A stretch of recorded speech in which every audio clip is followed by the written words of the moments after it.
Great. So welcome everyone. Today we have kind of a full agenda. Myself, Jamie Fritz, and Tara Beard from the City of St. Paul are all going to talk about different down payment programs that use targeted eligibility. So again, we'll hear from the City of Woodbury about their first generation program, the City of St. Paul about their Inheritance Fund program, and I'm going to talk a little bit about the special purpose credit down payment that will be coming piloting in the new year that is called Advancing Black Homeownership Community Fund. As always, I like to just start by highlighting a little bit about the best practices. So we launched the best practices almost a year ago. It'll be a year this upcoming January. And these best practices were put together by a group of subject matter experts with the goal of essentially promoting standardization and transparency, removing barriers for consumers so we can have more successful transactions, increasing the investment in down payment assistance. And I think we've seen a lot of that over this last year, and many of the new products coming online are rooted in these best practices.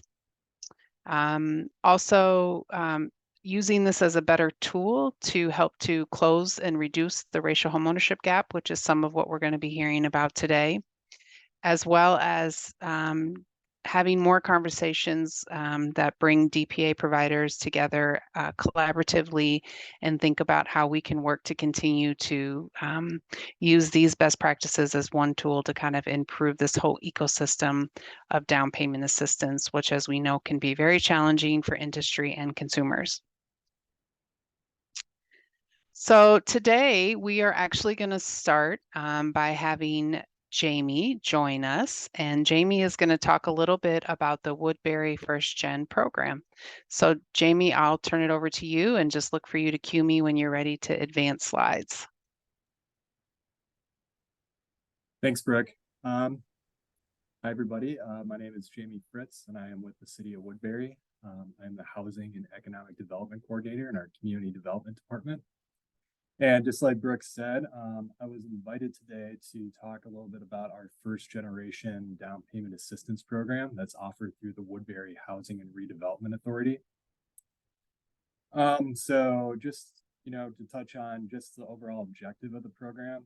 So as a city, Woodbury, we try to be strategic in establishing policies to provide housing for everybody, including low to moderate income households. And we've done that over the years through numerous policies, whether it comes to development, helping get affordable, multifamily projects across the line. And then also just our bread and butter program, which has been the first time homebuyer loan program through the HRA, which also includes the first generation component of that program. And kind of how this program came around was, the city and city staff were trying to think of ways to, address what Brooke stated earlier, that homeownership disparity between, different racial groups, especially in the state of Minnesota, which I think I just read, we have the fourth largest disparity in the nation.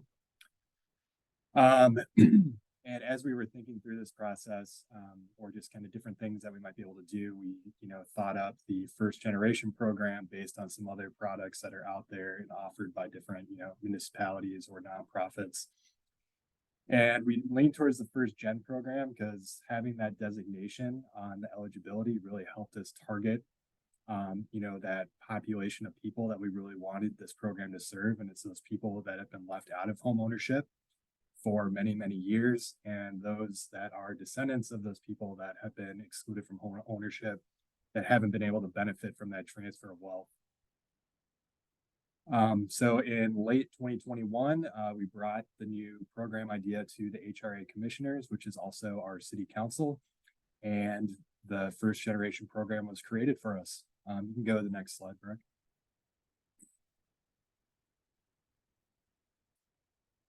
So just a quick overview of the program. So it's pretty similar to our first time homebuyer program, but it just has an additional benefit when it comes to the loan terms. So we provide loans up to $30,000 that can be used for closing costs or as a down payment. Might have to, yeah, there you go. You can hit the arrow one more time. So our loans, they are a second mortgage that's in favor of the Woodbury HRA. NeighborWorks is our underwriting partner. So they complete the underwriting process for us. And, our hope for the program is that it provides that competitive additional financing for buyers that want to live in Woodbury. We can go to the next slide. So who qualifies as a first-time left buyer in there, but we want to do first-generation buyer. So our first-time buyer, that is someone who has not owned a home in the past 3 years or never owned a home. And our first-generation buyer, our definition as the HRA, I know the state has a slightly different one, but it's very similar in the new housing bill. But for us, it's going to be applicants that have never owned a home and whose parent or guardian has not owned a home in the past and does not currently own a home. And the way that our borrowers verify that is that they sign an affidavit at the time of the underwriting, which is part of their, their loan paperwork. Applicant eligibility. So our funds are through our HRA levy. So we have a lot more control over our eligibility than if we used, other sources of revenue that some other municipalities and counties choose to use, like CDBG or home or other HUD funding. So our household income limit is $146,000. So that's for the entire household, anybody 18 and older. Debt to income ratio, we set it at 50%. They have to be current on any ongoing debts. And then the buyer, we do have a requirement that they contribute at least 3.5% of the purchase price, but it's capped at $10,000. So if they were looking at a home that was $380,000 or $400,000, they would just need to put down $10,000. And to meet that 3.5%, it doesn't have to be seasoned funds that are in a savings account. It could be, stacking this program with the MHFA first-time homebuyer program. It could be lender credits, it could be seller concessions, it could be a gift. So there's a lot of different ways that our buyers can meet that 3.5%. It doesn't have to just be money sitting in their bank account. Just like, just about every other program that's out there, we require that 8-hour pre-purchase education. And then before people apply for our program, we want them to be pre-approved through a primary lender for their primary mortgage. And also applicants, we get this question a lot. They do not need to be a current resident of Woodbury. They can live anywhere in the country, anywhere in the state, anywhere in the metro, doesn't matter. So the loan terms and interest, so this is where we're going to get to the difference between the first gen program and our first time buyer program. Like I said earlier, the max amount is $30,000. Our loans, so we defer the principal until the loan maturity. So our loans have a 30-year term, or the property is no longer owned and or occupied by the borrower. So our program is not forgivable and it's not a grant. It does need to be paid back at some point in time. And the big difference between the first generation loan and the standard first time buyer loan, first generation borrowers, they get a 0% interest rate. So if they choose to, they don't have to make any payments throughout the duration of their loan with us. Or if they want to chip away at that principal, they can go ahead and do that. The way that we, service our loans, we don't charge for early payments. If somebody wanted to take, do big chunk payments with their tax refund, or, they got a bonus, anything like that, they can do, sporadic payments however they want to. Most people choose to go the balloon payment option. And also, they will have to, so if they choose to do a cash out refinance, that would require the loan to be paid back. But if they're just doing a refinance to get a better interest rate, then the principal on our loan would still be deferred. Oh, next slide. Okay, so I'm going to share my screen here in a second. But Yep. one of the questions we get. Go ahead. Sorry, James. Go ahead. That's all right. So I'll share. So as I was saying, so one of the questions we get a lot from our, different community members, from our HRA commissioners, from city council is, they understand the principle of the program and, what it's doing in regards to we're giving somebody a loan at very low interest to try to lower their monthly payments. But we get the question is like, who is this program helping? How is it helping them? Is it really helping them? Is 30,000 enough? Is our purchase price limit on the home too low? Is it too high? So what we started to do was just collect all the metadata that is getting collected during the underwriting process and trying to aggregate that in a way that's really going to give a good picture of who this program is helping and also the impact of the program on their affordability during the time that they're in their home. So we made this dashboard for now, and we're just kind of, we're still digging into all the different data and trying to figure out, it's like what's really important and what can we pull out of that to maybe even look at and see, some type of gap or need with somebody's assets or income or family size, and how can we try to address that further by maybe modifying the program in the future. So what you're seeing here, this is our demographics across all loan programs over the past 7 years. So this is our first time buyer and our first gen together. So as you can see here, this first pie chart over here. So the majority of our borrowers, they are white, just over 50%. A lot, and also the majority of our borrowers are falling between that 25 to 30 year age range. Our oldest borrower has been, I think they were 72 years old. So, and then if we go over here, so over the past 7 years, we've done, so our first gen program came into, being in 2021. So we have a really small sample size of that. But to date, since 2021, we've issued 19. I actually think we just closed on another one yesterday. So I think we're up to 20. And then down here, this is just a distribution of income. So this is just in $10,000 increments of our borrowers. So you'll see the majority of our borrowers are falling into that low mod income, even by HUD standards. So that 50 to 80% level. And then we do have some buyers, and especially this year, we'll kind of look at it. But this year, we've seen a lot more buyers with much higher household income than in the past. And we'll talk about that in a few minutes here.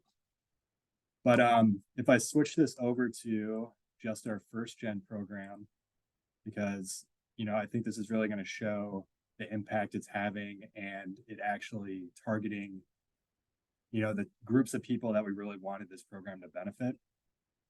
So I'm going to flip it over to first gen. So just looking at the borrower, race and ethnicity, I mean, it completely flips to, this program is utilized by, almost 70% people of color, which is, what the intended purpose of this loan is. And just something else we noticed in general is before 2021, when we introduced the first gen program, and I can't prove that this is actually, a relationship, but usually people of color made up about 20% or less of our total borrowers that utilize the standard first-time home buyer program. And after 2021, that number continued to increase every year. And even just for 2023 so far, more than 60% of our borrowers for both programs have been a person of color, which is, I don't have a graphic for it, but just kind of looking at it, it's pretty, staggering, just the increase. I can't say it's because of this program, but we're definitely seeing a much higher proportion of people that are non-white that are utilizing our program. Also in the age group, so the distribution of age, it tends to be a little bit older. So most people falling 30 years or older, and definitely in that 30 to 40 range. I'll move this over. And also down here, the majority of people utilizing the first generation program, they are not residents of Woodbury. So just about 50% of all the loans we do are Woodbury residents. But the borrowers that are utilizing our first generation program are from outside Woodbury and from other, regions of the metro. And also, you'll notice down here, so the income distribution. So we have had some pretty high income first generation buyers, and some of them have been the highest income borrowers that we've had, even compared to the standard first time home ownership program. But same thing, most of them are falling into that, low to mod income range. And then going from demographics of who these programs are helping, the question of, what does this program actually do to, help people get into affordable home ownership situations. So we did some digging, and this is all based on, closing disclosures, the income that we've collected. We didn't look into assets quite yet because that took a lot more work, but we're working on it. But if we look up here on these tablets, so the average cost burden, so this is including the primary mortgage payment, homeowners insurance, HOA dues, all those things. It does not include their utility expenses because that was hard to try to figure out. But most of our borrowers are falling under 30% of their gross monthly income going towards their housing expenses. And by utilizing this program, most people are saving anywhere between $200 to $300 a month in housing payments. So based on that percentage, this program really is helping that payment get below what is considered an affordable monthly housing payment. And this payment right here, so this is the average payment. I guess comparing now to maybe 5 years ago or so, it's not the fairest thing, but as of now, our average monthly payment for our borrowers for their primary mortgage, including if they need to pay the interest on our loans, is $1,700. Another thing that comes up a lot too is there's no homes that are under $419,000 in Woodbury. Woodbury is an extremely wealthy place, and they only have housing for wealthy people. But we found that not to be true, and we really like to show people this number, that the median home price, even if you go to 2023, it's still well under $300,000, and people are finding homes that they can use this program for, that they can use this program with. And then if we go over here, so the average gross annual income for our borrowers is roughly $78,000 for the entire household. So definitely in that low to mod income range. And then if we look down at this pie chart, so this is just showing, 72% of the people that utilize the program, they are ending up in an affordable housing payment situation. And then if we go down here, so this was just kind of a graphic we did just to show kind of, over time, what's really changing that's making things, or trying to give us a better idea of what's impacting affordability for people and what's people's income looking like over time as they utilize this program. So as you can see, just 2018 to 2020, the average income or average monthly income for our borrowers was right around, just under $6,000 or closer to 5,000. And just this year, or the past 2 years, we've seen a huge spike in the household income of people utilizing the program.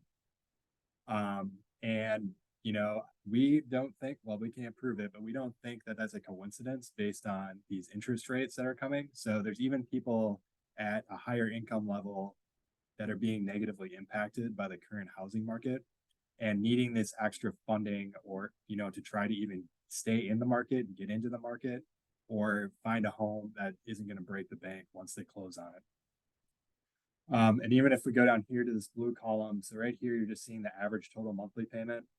So as you can see, after 2021, you start to see those interest rate rises, and now we're closer to over $2,000 a month just for the total monthly payment. And also the little orange column here, so these are HOA dues. We've seen that slowly going up for a lot of people, which is also impacting people's ability to afford a home. Woodbury has a lot of HOA communities, and we've tried to get a feel of what that's looking like on the ground level for people that currently live in those units, and for people that are looking to move to Woodbury, and maybe their only option is a townhome in one of these communities.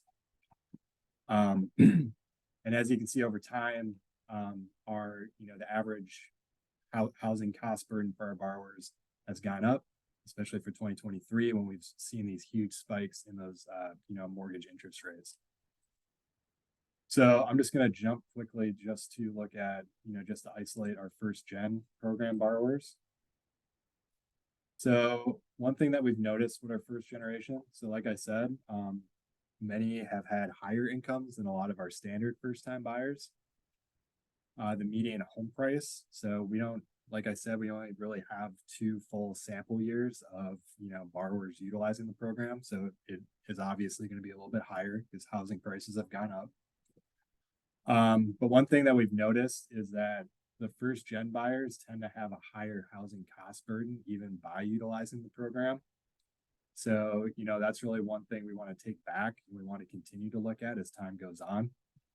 Because a lot of people are falling, most of them are still falling under that 30% target, but we still do have a good chunk that are falling over that. And then over here, as you can see, so just over half of our first gen buyers are, have an affordable or considered affordable mortgage payment each month or total mortgage payment.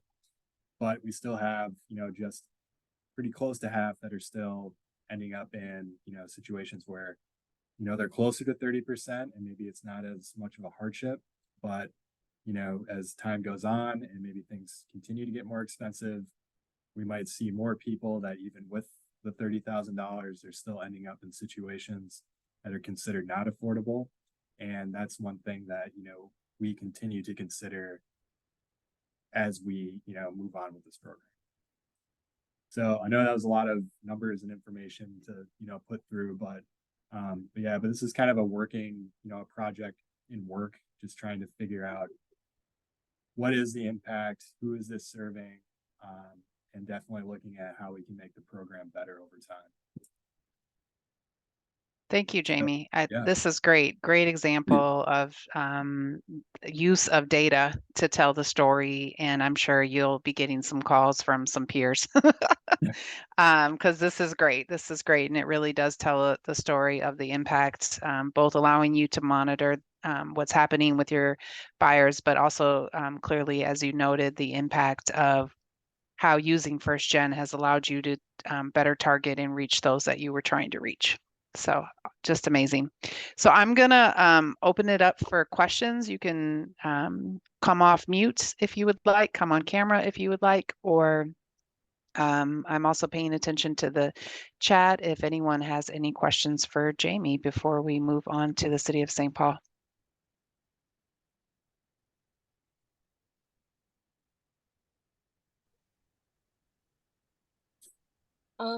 How are people finding out about your first gen program? So we are really active with getting out in the community and even, beyond Woodbury and really reaching out to lenders, realtors, community organizations, and really trying to promote the program. We do a lot of social media posts through the city. We do a lot of webinars and presentations like this. So we try to just be as active as possible, just getting the word out there. And we've even sponsored some, real estate professional association events that have focused on DPAs. And just, being at those events and seeing the number of people there, I think there's a lot of interest in it. And, if people know who to contact, then you're going to get a lot of, outreach from, just the community without doing, much other than getting the word out there. So, yeah. So I just recommend being active. There's tons and tons of branches and firms that are very interested in these programs and how they work. Great. Other questions for Jamie?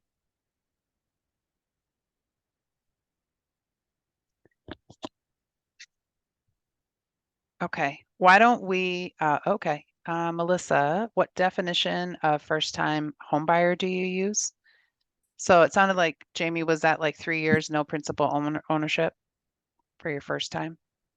Right. Yep. So for the standard first-time buyer, it's someone who has never owned a home or they've not owned a home in the past 3 years, and then first gen hasn't owned a home, and parent and guardian has not owned a home in the past or currently own a home. Great, thank you. All right, Tara, do you want to come on video? Hi there, how are you? Hey, Brooke, I'm good. I'm here. Good. I knew you would be. Here we go. So I'm gonna pull up your deck and Okay. then I'll just turn it over to you and you can let me know when you would like to advance on your slides. Sounds good. I'll just introduce myself quickly before we move to the next slide for folks that I haven't met. My name's Tara Beard, and I'm the housing director at the City of St. Paul. I've been here for about a year and a half now. And when I started, our down payment assistance program was on a little bit of a hiatus due to kind of staff turnover and just capacity issues around managing all the COVID response plans. So it was really exciting to come in and kind of have a good opportunity to kind of take a deep look at the program and look at how we wanted to maybe update it, how we wanted to modify it, how we wanted it to work. And right along that same period of time, I got an interesting charge from Mayor Melvin Carter to see how we could integrate this program to serve folks whose ancestors had lost property, had property taken in the construction of Freeway 94. So that's kind of the context for how this particular program and how it's designed began. So I think we can go to the next slide. So how it was when I got here was that there were income requirements limiting folks to 60% of area median income for to be eligible. And there were actually only specific specific census tracts in the city of St. Paul that folks could purchase properties. And those were census tracts that have been identified as having higher concentrations of people living in poverty, and some areas that weren't necessarily concentrated areas of poverty, but had been identified through other means as at risk of displacement.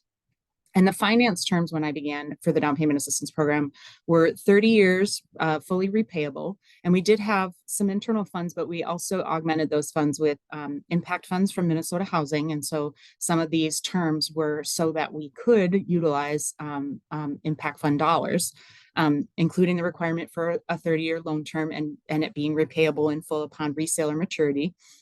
We had a $50,000 limit on combined college savings and retirement account balances.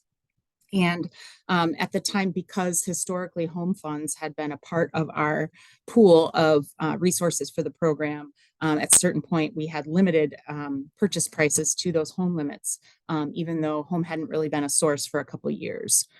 So those were some of the things I was looking at when it came in and kind of questioning and wondering if they were still kind of the right parameters. I'm going to go to the next slide.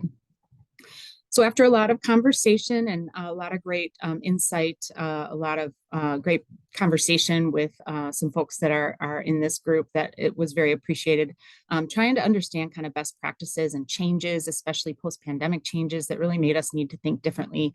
And I had mentioned kind of the mayor's call to expand the program to serve descendants of folks whose properties were taken in the construction of I-94.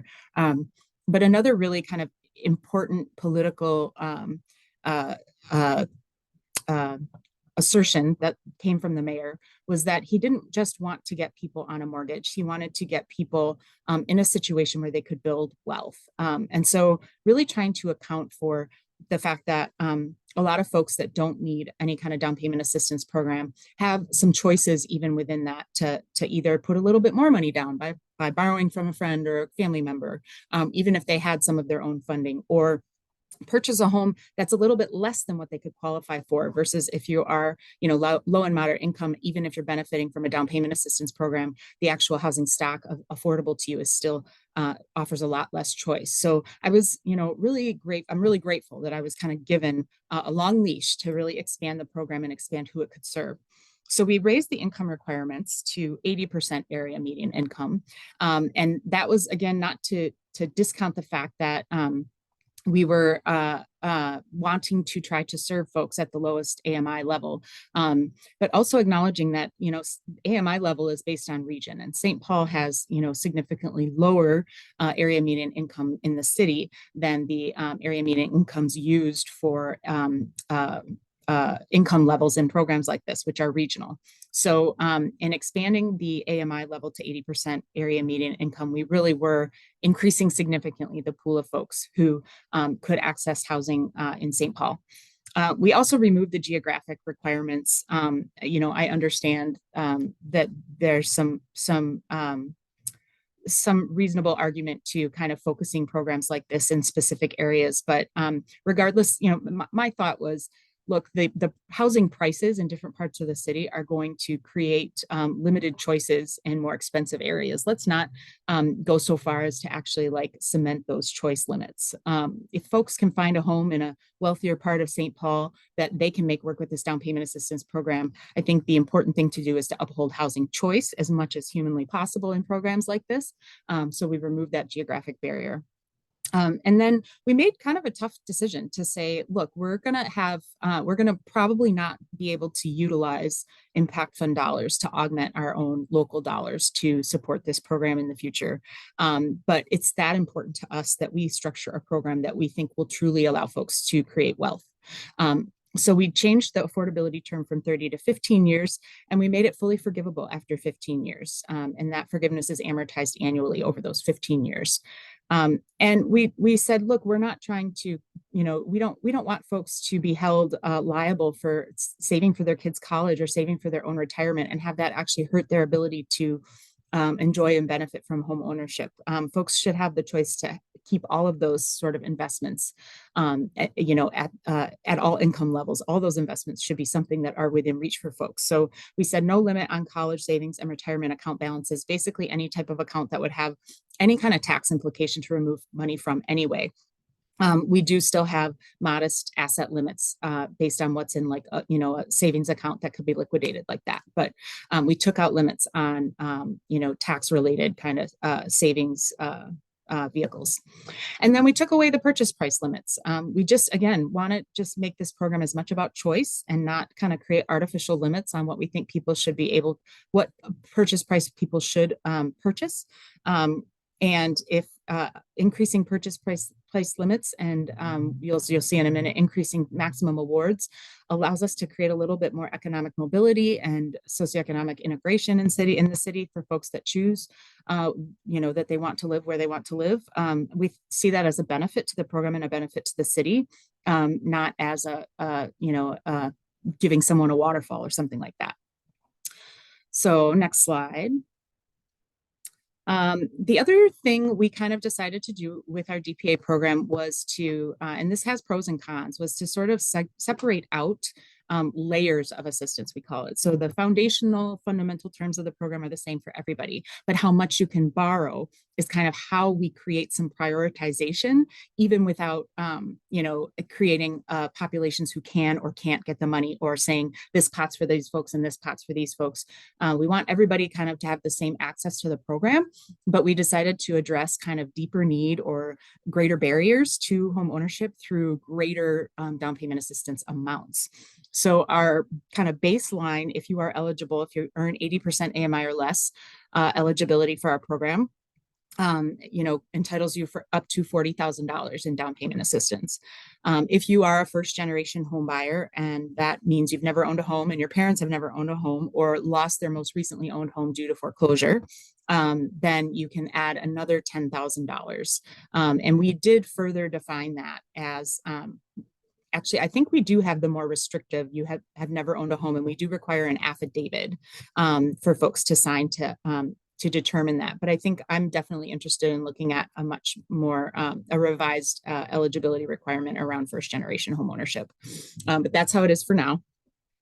And then we added these two kind of specific to the Rondo community and the lost generational wealth that's been demonstrated that occurred in that community due to the construction of 94 in the 50s. And so those are called the inheritance fund layers of the program. And they generated a lot of new interest and awareness of the program that had been kind of flying under the radar before. So because we wanted to sort of not tie the inheritance fund layers of assistance so much with AMI level, with income level, because regardless of what income level you're at, if you are an ancestor or a descendant of someone who lost their property, you lost, access to generational wealth. So we did increase the AMI level to 100% AMI. We didn't have no limit on the AMI level because we don't have unlimited funds. And we did want to create some guardrails to kind of focus on folks that needed it most. But we did raise that minimum AMI to 100% AMI if you are in the inheritance fund layers of eligibility. And then you have to be a direct descendant of a property owner whose land was taken for the construction of I-94. And the mechanism by which we were able to even create this layer and be able to verify this are the MnDOT, Minnesota Department of Transportation real estate records that were provided to us, giving the names of people whose land was, whose properties were taken. And that includes commercial and residential properties. And basically all someone has to do is sort of let us know a family member's name or an address. And if we can verify that name and address, and they're willing to sign an affidavit that they are a direct descendant, so grandchild, child, great grandchild of that owner, they are eligible for an additional $50,000 in wealth. And one of those stories that Merrick Carter likes to tell folks when he's talking about this program is that he told me to bring him a proposal that he would have to sleep on. And so, you know, I think that that number, $50,000, and this is in addition to the $40,000 and potentially the $10,000 as well, if your grandparent owned that home, but not your parent, we're talking about pretty high levels of down payment assistance that we're really excited to be able to offer. And then another kind of unique layer to this program is to acknowledge the community loss, the loss of kind of community wealth. And I say wealth in really broad terms, to that actual defined geography of the Rondo community. And that's bordered by basically University to Selby avenues on either side of 94, and then from east to west, Lexington to Rice Street. So if a home buyer is deciding to purchase in that boundary, we want to honor the repair and increased investment in that neighborhood and address that neighborhood lost kind of wealth, again, using the term broadly. And so you can even get an additional $10,000. So the maximum you could get would be $110,000 for down payment assistance if you are a first generation Rondo descendant who is purchasing in the geographic boundary that I just mentioned. Next slide. So here's a map of that area. Sorry, I got ahead of myself. But again, wanting to really make sure we were mitigating. And again, we use the word mitigating. We're really careful not to call this reparations because it's not an exact reparations. It's, but it is a mitigation of generational and lost community wealth. But we all fully acknowledge it's not equal to the lost generational wealth for the folks participating in the program. So as I mentioned, we got a ton more interest in the down payment assistance program from both Rondo descendants and others when the mayor kind of went to the press in early 2023 with this program. We seeded the program. We had a little bit left from past pots of down payment assistance funding, a few $100,000, but we kicked off this new design of the program with a new allocation of $2 million from the city of St. Paul's Housing Trust Fund. And with that $2 million kind of guesstimating, you know, how many folks we could serve, knowing some folks would be Rondo descendants, some wouldn't, some would be buying in old Rondo, some wouldn't. We set the goal of serving around 35 home buyers through the end of 2024 with those funds. And we are on track to do that. We are at about 14 folks assisted up to this point, you know, and we really kicked off the program in May, which is when we had to close the waitlist applications from coming in because we had so much more interest than we knew we'd ever be able to serve. And we are experiencing, you know, we had about 750 folks on the waitlist when we closed it in May. And, you know, we're already down to about 400 folks on that list. 405, more than 400, less than 500 are still on that list, even though we've only served 14 home buyers. And that's, you know, those are reasons that I think are similar to what I was hearing in the previous presentation with Woodbury. I think that has a lot to do with interest rates. It has a lot to do with how much housing stock is actually on the market and at what price points. So it's great that we've served 14 home buyers. My suspicion is that if interest rates were quite a bit lower, we would have served 14 home buyers and still have like 600 people on the wait list, if that makes sense. And happily, 3 of those 14 home buyers have been inheritance fund eligible folks.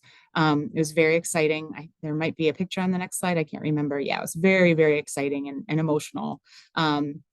For you see the mayor on the right, and I'm hiding behind Khalid Bradford, also known as Anthony Bradford, and then that's Nakia Griffin on Khalid's right, who is the executive director of Rondo Community Land Trust, and they serve in the role of verifying descendants so that there's sort of and I think that that's been really beneficial from like a cultural perspective. They are a community organization embedded in community and part of a community ownership model. And so I think that it means a lot that folks aren't coming to kind of government to be verified that government harmed you.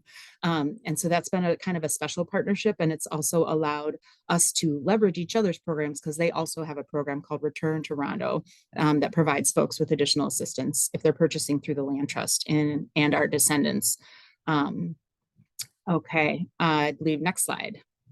Actually, that's it. That was it. Okay, great. That I was was it. getting distracted by some of these great questions too, but couldn't remember. So how many yeah, slides. so Sorry. I think you are seeing the questions in the box, but why don't I just call them out for everybody?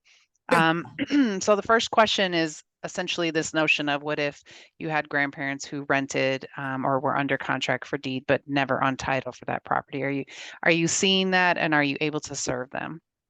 That is a great question. And unfortunately, the answer is no. If they are not in the data set that MnDOT provided in terms of who was on title that they purchased the property from, we are not serving those folks at this time. The Return to Rondo program that Rondo CLT runs does allow that.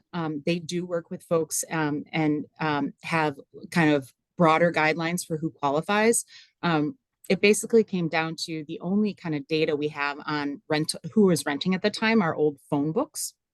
And so again, knowing that we have $2 million to seed this program and aren't going to be able to serve everybody, we decided to restrict it to folks that we could 100% demonstrate had lost the generational wealth that comes with ownership. But unless their ancestor was on the title when MnDOT purchased the property at this time, we are including them.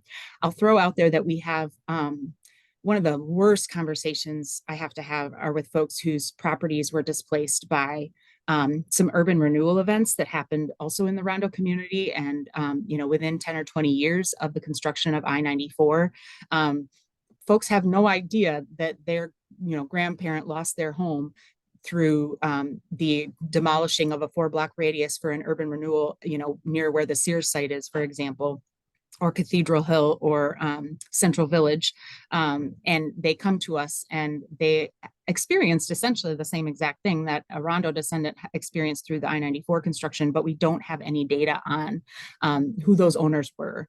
And so it's very hard to tell someone that clearly experienced the exact thing. We're trying to mitigate that harm, that they're not eligible at this time. But we are working. I have colleagues on the planning department here in the Planning and Economic Development Department who are working through Minnesota Historical Society records so that we will be able to circle back to those folks and begin to serve folks who lost property due to urban renewal events, as well as the construction of I-94. Great. And then it looks like there's a technical question. Are there purchase area restrictions? Yes, we removed any purchase area restrictions. So we did provide that additional $10,000 in down payment assistance if you were choosing to reinvest in the Rondo community in those boundaries, but you can choose to and still get up to $100,000 in down payment assistance purchasing anywhere within the city of St. Paul. Great. Other questions for Tara that you can throw in the chat, or feel free to come off mute. Go ahead, Emily. So first of all, I love how you took away a lot of these barriers to using the program. That was so cool to see. But in regards to verifying that someone is entitled to this program, that they've been affected by the I-94 construction, I understand you said that they sign and that they're first generation homeowner. I understand you said they sign an affidavit, but is there any other kind of confirmation or documentation that needs to be provided? And then in the case of, you have a signed affidavit and something comes up and you find out that it's incorrect, what is the response? Sure, great questions. It's a really it's a little bit of a balancing act, right? We have no interest in, again, adding to the harm that was done to folks by sort of saying, prove to us that harm happened to you. And so we really feel comfortable about using the affidavit and the individual verifying on their own, their own statement that this is accurate and true, that their parent is so-and-so, their grandparent is so-and-so, their great-grandparent is so-and-so, and they resided at this address. when the property was taken for the construction of I-94. So we put that specific language in the affidavit, and we put the specific names, but the only thing we're verifying, like the only thing we can say we have data to back it up, is that the owner of the property and the address of the property named in that affidavit that the buyer is a direct descendant of was someone who owned property that was taken in the construction of I-94. And then to your kind of second question, the accountability that the signer of an affidavit is taken, that the descendant is taking, is that they're could be accused of mortgage fraud, and could be fined up to $20,000 for committing mortgage fraud if it were found that that affidavit was signed intentionally without that untrue knowledge. Awesome, thank you. Yeah. I saw that Henry and Tanisha came on video. So did either of you have a follow-up question? Just wanted us to see your faces. Sounds good. Anybody else before we move on to the final program that we're going to discuss today?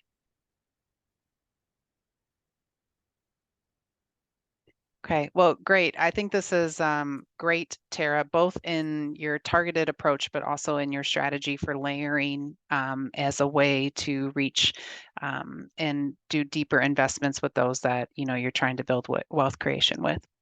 So I am going to talk about the final program. And this is a pilot that will be coming online in 2024. It's going to be a pretty small scale pilot. So this isn't really a promotional resource. This is more about an opportunity to talk about one strategy DPA providers can take in trying to reach a target audiences. So the Advancing Black Homeownership Community Fund essentially is a down payment and entry cost program for foundational Black homebuyers who reside in the 7-county metro. This entry cost and down payment assistance is a special purpose credit, and it was developed in partnership with aspiring and current homeowners, as well as industry professionals. And the Minnesota Homeownership Center and Twin Cities Habitat for Humanity have been playing, I would say, a supportive administrative role in helping to get this down payment product to market. So for those of you that don't know, special purpose credit is a legal path under Fair Housing Act that allows for race-specific solutions to address past discrimination. And so there's been a lot of talk about special purpose credit. There has been a lot of first mortgage products that have come online, but most have fallen short of using race as an identity to target a product. And so we're leading with this down payment assistance as a step towards really trying to reach those who have the largest homeownership gap in our state. And for those of you, this term may be new, foundational Black Americans. It comes from the DE&I space. This is essentially Black people that are descendants from Africans in the American slavery system. So as I mentioned, this is a pilot project. The goal is in 2024 to reach 150 borrowers. Because of the small nature of the program, those borrowers will be identified by the DPA lenders who will be administering this product. The actual product itself allows up to 20% of the purchase price, maximum of $45,000. It will be forgiven over a 5-year period, and similar to what they're doing with the Inheritance Fund in City of St. Paul, we are forgiving 20% each year. To be eligible, again, you have to be a foundational Black home buyer. You have to be a first-time buyer. We are looking at borrower income, which is a best practice in that we are promoting for down payment assistance, that when possible, when you have flexible funds, you're looking at borrower income, because that is actually who is going to be responsible for the mortgage and more accurately reflects, we believe, the responsibility. And too often see situations where you might have your 22-year-old stopping back home on their way to launching and then have to include their income and may not be eligible for a product like this. So we're looking at borrower income, and they also have to reside in the 7-county metro. They can purchase anywhere in the state of Minnesota, but they have to live in the 7-county metro. And then for support, doing the standard homebuyer education, requiring also that they meet one-on-one with an advisor. And then we will be offering post-purchase support and a grant up to $5,000 to support preservation for the borrowers who use this product.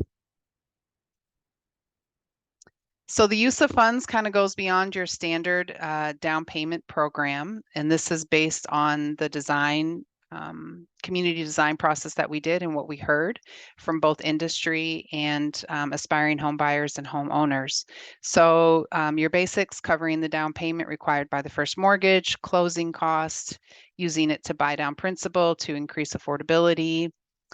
We are also allowing permanent interest rate buy downs, which we think has the potential to have a pretty big impact in this market. We are allowing up to $10,000 to pay collections, judgments, or liens that are conditions of the first mortgage. Any work orders that are identified by the first mortgage, and also allowing the borrower to purchase a home warranty to again promote preservation. This is, as I mentioned, a partnership. So the Twin Cities Habitat for Humanity, their lending arm called Lending Inc., will serve as the lead administrator.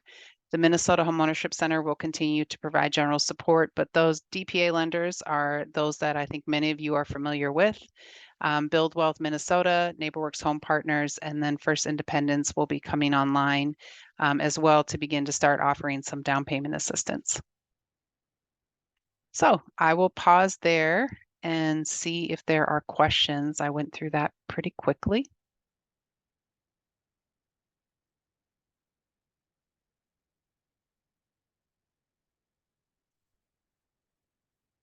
Yes, Emily.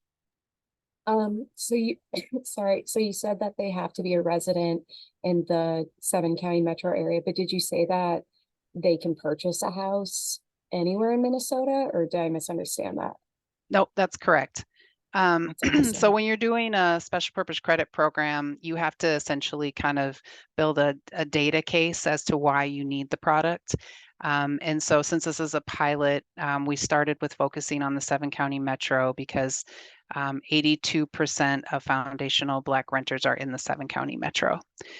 So we built the data case on that geographic area. So they have to, at least one borrower has to reside in the 7-county metro, but again, they can purchase anywhere.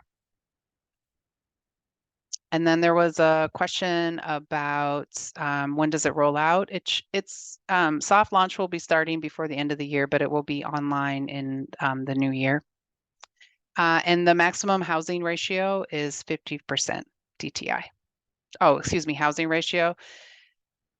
It's a little complicated. If they are only using this down payment assistance, there is no minimum housing ratio. So for some of you that are familiar with this, Minnesota Housing in particular, some other DPAs, but Minnesota Housing in particular, if you're using their impact funds, that's the source of the down payment assistance.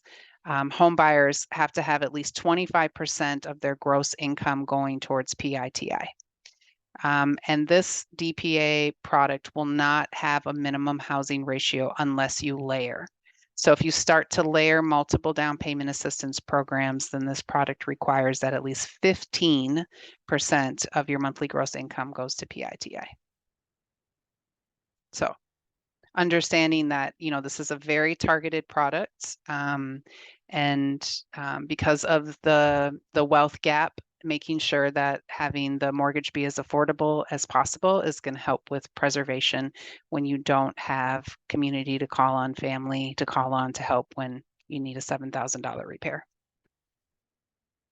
There is no, the question is, what is the buyer contribution? So there is no standard for buyer contribution. It's determined by the first mortgage, or if another DPA requires it, that they might be layering. But this product does not require a minimum investment by the borrower.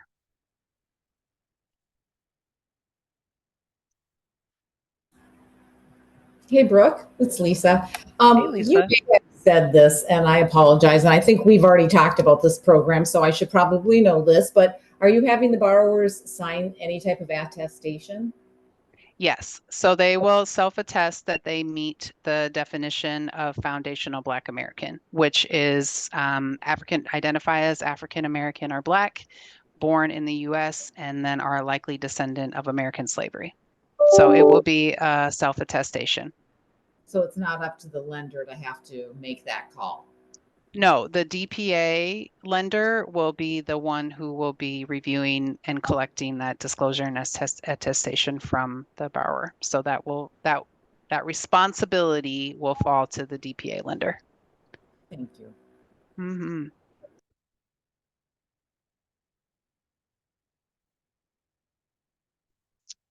Other questions?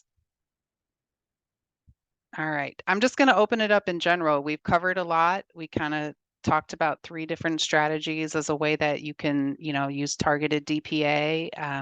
So I just want to open it in general to see if there's any final questions before we wrap up, or any just aha moments or reflection on your own programs and the work that you're doing. I have a question about the City of St. Paul DPA program. Is there any additional funds that are going to be coming that way to fund the program? So Tara had to jump off, and as I understand, they are looking to increase funding for down payment assistance so that once the $2 million is done, there are other sources. So that's what she has expressed.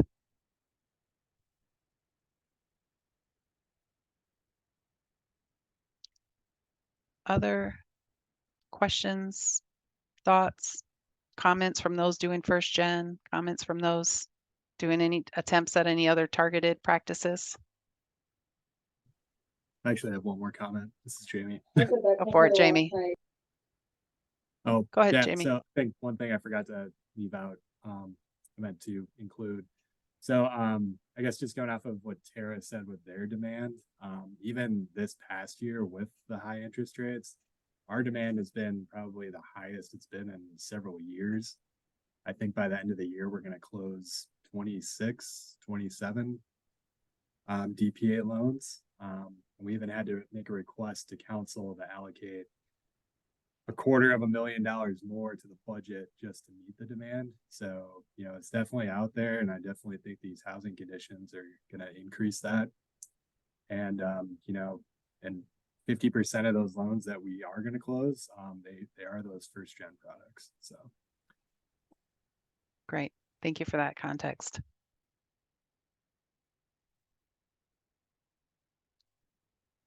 Emily, did you have a question or a thought? I guess my only question, so, we offer a very generalized DPA program, but targeting first generation home buyers, is there anything when setting up that program that you wish you'd known, or any specific challenges, any pitfalls to watch out for if, we were to consider doing something like that? Jamie, you have some thoughts on that? I think just coming to the first generation structure or model, I think the biggest consideration was, the fair housing aspect of it, and and trying to figure out a way to best target. But since it's been, created, we haven't really come across too many issues, because it operates pretty similar to the to the standard program. But, like I said, it's fairly new, so we're still learning, and we're still seeing who's using it, and we're still seeing the impact of it. So yeah, but it's definitely something, we continue to look at. We just don't say mission accomplished. We have the product and it looks good. We want to make sure it works as well as it possibly can, and, going to keep using those data informed,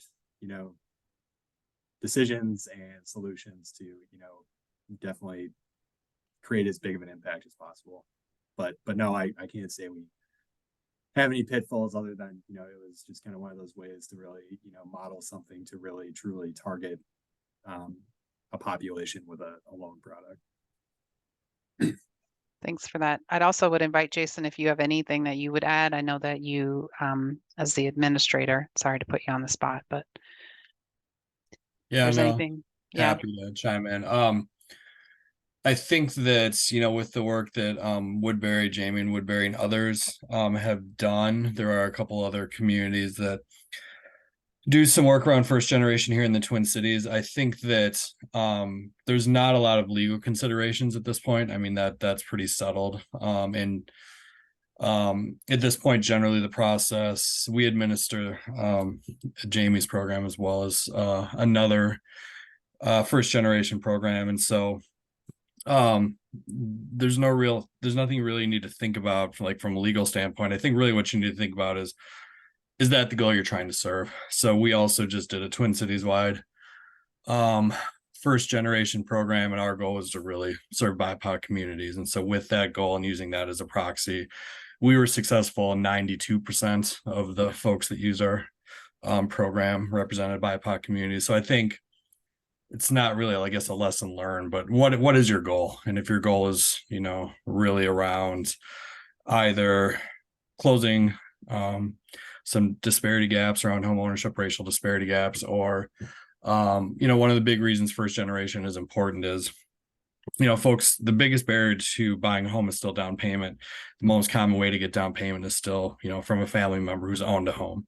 So whether or not you're targeting BIPOC communities or not, if that's your focus, is to really help folks that do not have that generational wealth to make this happen. I think those are kind of the biggest things. And if those are commitments, I think the actual process and getting it off the ground isn't a challenge because there are models out there and you can do some different tweaks as you saw today, but that part of it is no longer a barrier because folks have been doing it now for, I think Woodbury's has been going on for almost a decade. So it's in place. It just really, is that the intention of what you're looking for, I think is the consideration to think about. Thanks, Jason. Yeah, and I would add that for municipality and government funded sources, it seems to be a pretty safe, accepted approach rather than special purpose credit, race identity. I think most municipalities and government entities are not quite ready to dive into that, even though it is allowable. So I think it's a good first step and a much more targeted proxy. Apparent so far from what we've learned so far, it seems to be a better proxy than first time buyer and LMI. I have a question, Brooke. Yeah, go for it, Melissa. Kind of Jamie as well. Are there any numbers around the people that are using first gen funds that are actual immigrants that have come here recently, or are we getting the people that have been here that have been left behind? So if I were to frame that essentially, Jamie, are you guys digging in deeper on particularly Black households of how many are immigrant Black versus foundational Black as we're doing with special purpose credit? I do not know the answer to that question. I don't know if that type of information is collected during their underwriting. Jason can correct me if I'm wrong on that. But yeah, no, that isn't something we've looked at or I have found that we have the information to show that. Great. Thank you. I think it's an opportunity just across programs, all DPA providers, to be thinking about when you're collecting data is really disaggregating that data of who is still being left behind. And I think Habitat, Twin Cities Habitat for Humanity, they have a video actually where they talk all about the internal experience and how Black applicants were their number one, their highest number. And then when they disaggregated the data, less than 10% were actually foundational Black. And so making sure, that even in this, that you're looking at the data story for the complexities and the nuances that it has. So I think it's an opportunity for really all DPA providers to dig into and think about, particularly if you have goals around reaching underserved or those who have been left out of homeownership. Yes, Ms. Tanisha, go ahead. Hi, I'm with Ramsey County for those that don't know me. I have been looking at those numbers regarding households that are foundationally Black versus immigrant households. And so I've been looking at those numbers and we'll be putting them into reporting for year-end numbers because our first generation program has done similar numbers to Woodbury. I think by the end of the year, we're probably going to close around 28. And we've spent through all of our money and are in the process of moving over about another 500,000 to get us through the end of the year. So I find it That's pretty great. interesting too. Yeah. That's great. And hopefully maybe on one of these calls in the future, you can share what you learn. Okay, definitely. All right. Other questions, comments, thoughts?